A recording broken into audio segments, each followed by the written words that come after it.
we've got board games.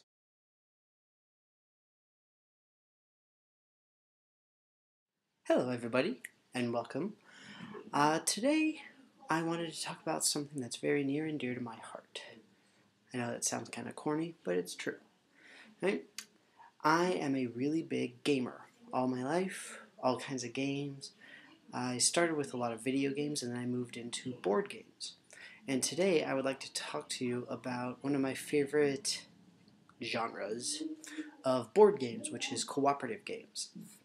Now, I know a lot of you will say, you got console games and PC games that have cooperative elements. You've got, real-time strategy. You can have teams. You've got all the first-person shooters, all the multiplayer. It's all team versus team.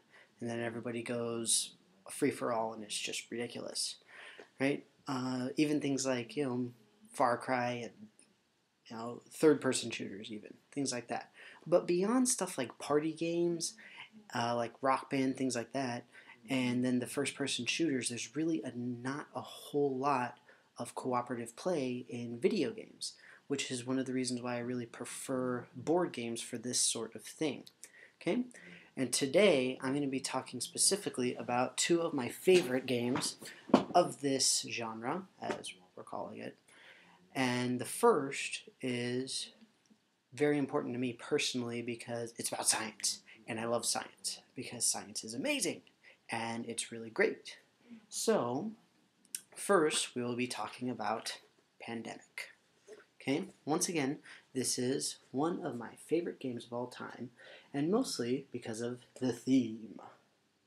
The theme is you're playing as a group of scientists, a group of people, whatever you want to say, who's trying to cure a bunch of diseases. Okay, you can say viruses, bacteria, whatever you want to say.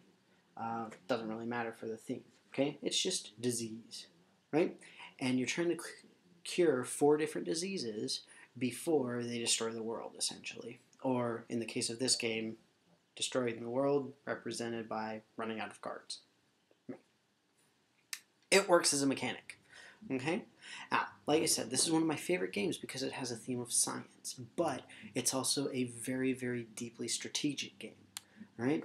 You really have to do a lot of table talk with this. You have to make sure that everybody knows what they're capable of doing, what their important skills are, everything like that. Okay? And you have to make sure everybody is utilizing all of their actions every single turn. Okay? Now, one of the cool things about this game is actually the publisher, right? Z-Man, right there. Right? Z-Man games make really, really good quality parts, pieces, boards, very well detailed, and they last a long time. Okay? Now, for this particular game, it's got a really nice board. It's a board of the world, obviously, because you have to have a world map. Okay? And this is what it looks like right here. Okay? So, the idea is that you move from city to city, and you go and you treat all of the different diseases. Okay, and now you may notice that there are a total of 4 different colors to represent 4 different diseases.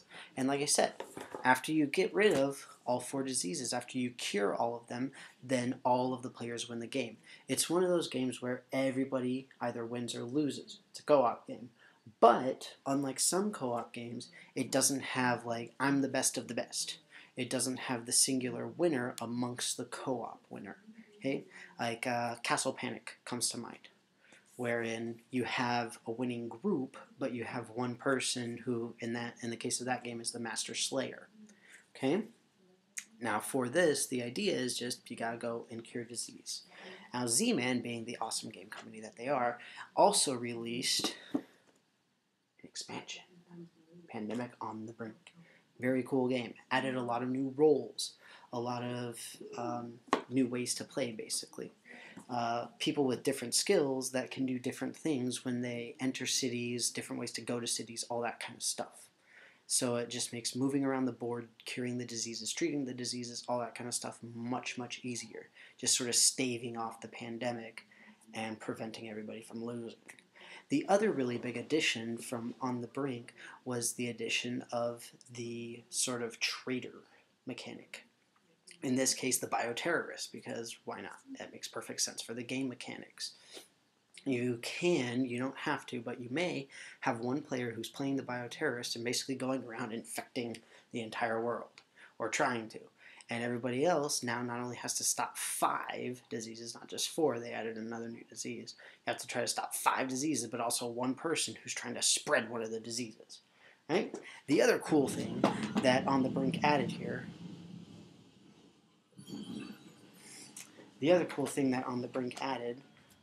were petri dishes, believe it or not. Nifty little containers for all of your disease needs. In this case, this is the red disease. Go figure. Okay? This is the purple disease. This is the new one that they added. You notice it has the big marker in there so that you can put it on the game board to tell everybody, we're playing with the extra disease. Because people can't remember it, apparently. Okay? Things like that. Really cool little things that make the game a lot easier and a lot more fun to play. Okay? It's a lot more fun for me, at least.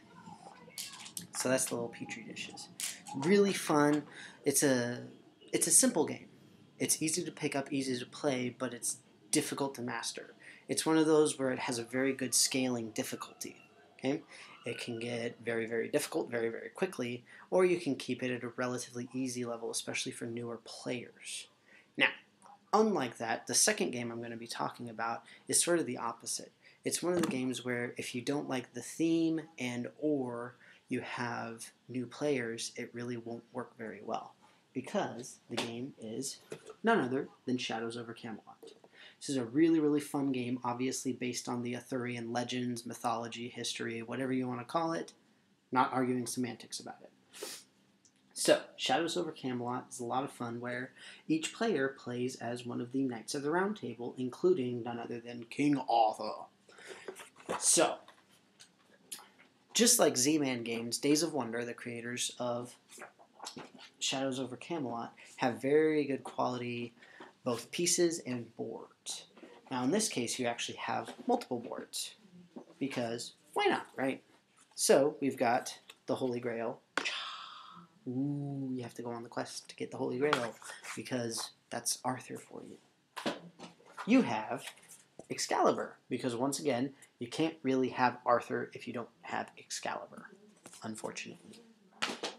And then we have the main game board, which has a lot of the smaller quests that any player is able to do throughout the game, such as going after Saxons and Pits, all sorts of people who want to go and kill everybody else. It's a shame, really. But in this case, we all start in the round table. Okay? Everybody starts over here, and then you can move out. You can do whatever you feel you need to. The way that it works is, like many other games, you start off, you get cards. It's a card-based game, just like Pandemic is also a card-based game. Both of these games I really, really like because they have very, very little chance involved with them. They don't have dice rolling. A lot of games, even cooperative games, tend to have a lot of dice rolling, which I'm not really very fond of. Some games do it very, very well. Others don't do it nearly as well, obviously. But in the case of Shadows over Camelot and Pandemic, Excalibur's armor. Whoa.